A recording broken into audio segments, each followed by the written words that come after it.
A fallen Iowa National Guard soldier killed in Syria was laid to rest today. On December 13th, Staff Sergeants Edgar Torres Tovar and Nate Howard were killed while on duty in Syria. Today, Sergeant Edgar Torres Tovar was buried in Des Moines. KTV's Iowa Capitol Bureau reporter Isabella Warren was at today's funeral service.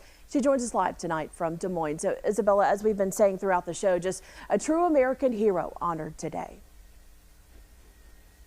Absolutely. And despite those bitter cold temperatures, the community turned out in large amounts today to honor Staff Sergeant Edgar Torres Tovar and his sacrifice. After his funeral service at Our Lady of the Americas, over 30 members of the Iowa Patriot Guard Riders escorted Torres Tovar and his family through Des Moines before he was laid to rest at the Iowa Veterans Cemetery. Ride Captain Dean Decoder says the loss of both National Guard members has deeply impacted the organization.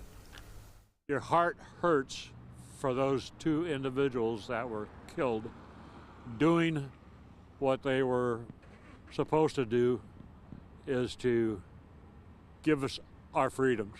Prior to After the service, community members lined the streets, standing in silence to salute and pay their respects.